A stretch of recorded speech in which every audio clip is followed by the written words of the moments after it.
मुद्दों को लेकर हमारा आंदोलन जारी रहेगा और यह अनिश्चितकालीन धरना जब तक चलेगा जब तक हमारी सारी मांगे नहीं मानी। सरकारों को 15 दिन का अल्टीमेटम दिया था और 30 सितंबर को अल्टीमेटम पूरा हो गया। दिल्ली के गांवों का बुरा हाल, गंदगी, पानी, सीवर बदहाल। गांवों की मार्गों को लेकर अनिश्चितकालीन धरना। जंतर मंतर पर पालम 360 खाप करेगा शुरू। द्वारका में प्रेस कॉन्फ्रेंस करके ऐलान। द्वारका में शुक्रवार को पालम 360 खाप द्वारा दिल्ली देहात से जुड़े बरसों से पेंडिंग समस्याओं व गांवों के मुद्दों के समाधान को लेकर बड़े आंदोलन का ऐलान कर दिया गया है। आंदोलन का नेतृत्व कर रहे पालम 360 के प्रधान चौधरी सुरेंद्र सोलंकी ने कहा कि दिल्ली के ग्रामीण इलाकों में बुनियादी सुविधाओं के भयंकर अभाव और बदहाली से गांव के लोगों में खासा नाराजगी है।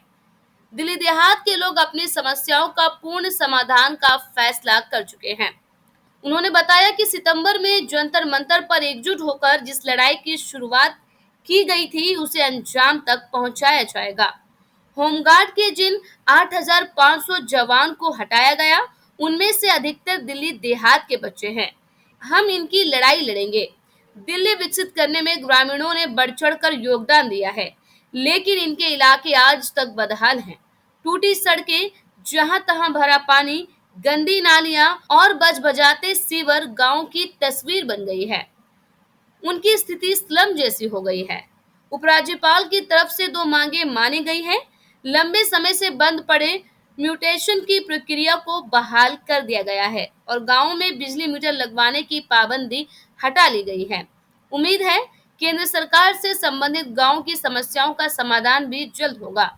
पूर्व मुख्यमंत्री अरविंद केजरीवाल और मुख्यमंत्री आतिशी से अपील की गई है कि उनकी पार्टी की मेयर और डिप्टी मेयर ने प्रेस कॉन्फ्रेंस करके स्पष्ट किया था कि दिल्ली के गांव में कोई हाउस टैक्स नहीं लगेगा, लेकिन उसका नोटिफिकेशन नहीं किया गया।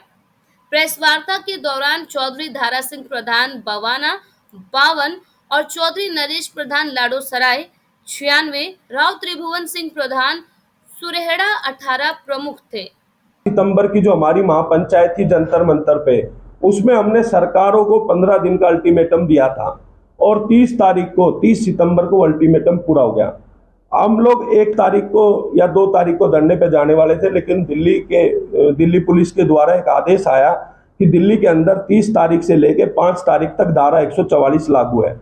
इसको लेके हमने फैसला लिया कि आने वाली 6 अक्टूबर को हम जंतर मंतर पर 12 बजे अनिश्चितकालीन धरने की शुरुआत करने जा रहे हैं और हमारी मांगे लगातार जो हम जिन मुद्दों को लेकर चल रहे थे उनमें से कुछ मुद्दों का समाधान हुआ, लेकिन बाकी 6-7 मुद्दे बचे हुए हैं। जब तक सभी का समाधान नहीं हो जाता हमारा आंदोलन जारी रहेगा और अनिश्चितकालीन धरना वहीं पर ही चलेगा। रात को भी हम लोग वहीं पर ही सोएंगे और ये कहीं ना कहीं मैं फिर बता देना चाहता हूं कि इसमें लगातार हमारे जो 6-7 मुद्दे बचे हुए हैं, चाहे वो हमारा मास्टर प्लान 2041 की बात हो, चाहे लाल डोरा बढ़ाने की बात हो, चाहे सर्कल रेट बढ़ाने की बात हो, चाहे हाउस टैक्स की माफी जो दिल्ली की नगर निगम की सरकार ने मेयर और डिप्टी मेयर ने घोषणा की थी उसका नोटिफिकेशन लाने की बात हो, चाहे होमगार्ड के 8,500 कर्मचारी जो दिल्ली देहात के ही बच्चे हैं उनको पक्का करने की बात हो, चाहे लाल डोरा बढ़ाने की बात हो, चाहे और 74-4 और 20 सूत्री के तहत गरीब भाइयों को मालिकाना हक देने की बात हो, इन सब मुद्दों को लेकर हमारा आंदोलन जारी रहेगा और यह अनिश्चितकालीन धरना जब तक चलेगा जब तक हमारी सारी मांगे नहीं मानी। ये धरना हमारा दिल्ली सरकार और केंद्र सरकार दोनों के खिलाफ है, क्योंकि दिल्ली देश की राजधानी है और देश की राजधानी यूनियन टेरिटरी होने के नाते कुछ मुद्दे केंद्र सरकार से संबंधित है, कुछ दिल्ली सरकार से संबंधित है।